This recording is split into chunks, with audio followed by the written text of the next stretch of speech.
This ABC 15 Flash Briefing is sponsored by Sanderson Ford. Straight up.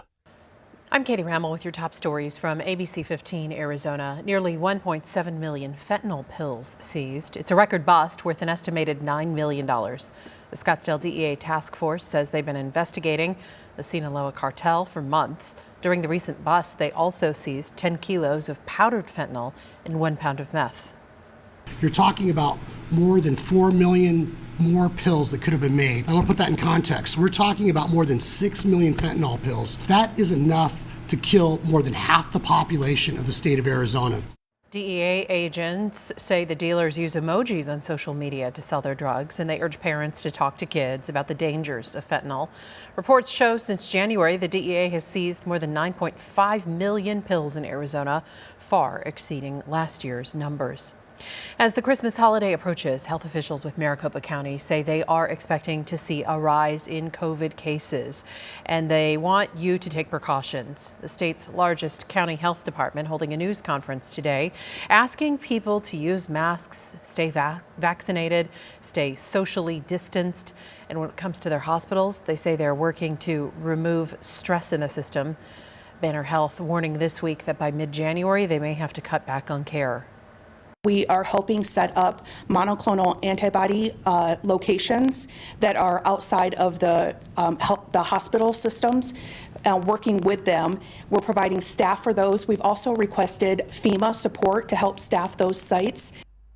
Adding that on Friday, it will be 1 year since the first vaccines were given at the mass vaccination sites.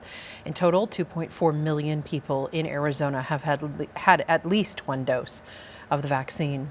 A Valley family's tragedy turned into advocacy, and it could soon become law.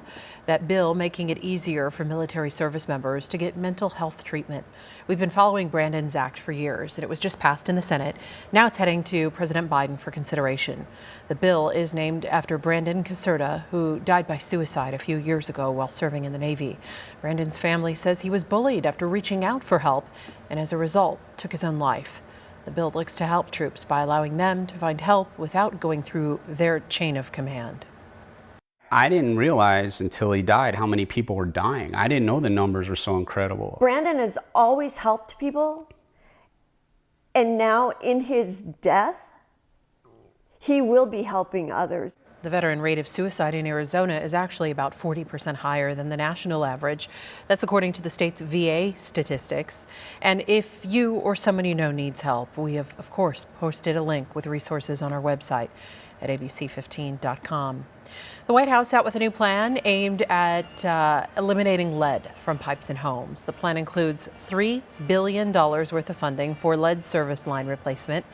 The EPA would need to write new regulations to protect drinking water from lead.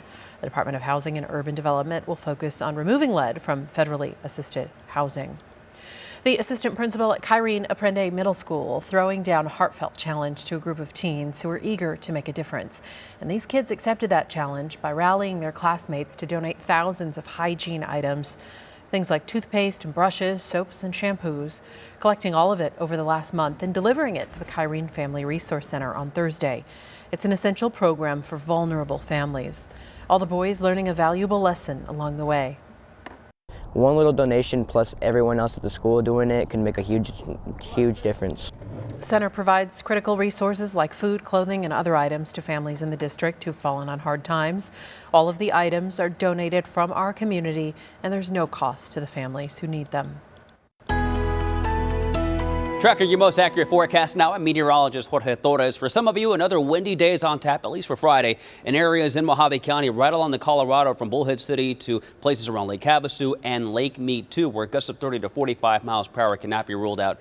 Tomorrow, beginning in the morning and lasting through the afternoon, everywhere else across Arizona, winds not really as much of a concern, but notice along the Colorado, wind speeds at midday will be anywhere from 10 to 20, even stronger there in Bullhead City, and remaining on the stronger side through the afternoon and evening. But here in in the valley and across northern Arizona. Just some occasional breezes at times, but no major issues otherwise. Warmer days are ahead too, but it will be chilly in Flagstaff on your Friday with a high of 35, near 40 there in Hebron, right at 40 in Show Low, 50s in Globe, and 60s from the valley to the south and west too. Here's that 7-day forecast. Temperatures warming up for the weekend with highs in the mid-60s on Saturday, back to 70 on Sunday, and for the first day of winter on Tuesday, it'll be warmer with a high of 72 with a chance of rain back on Wednesday.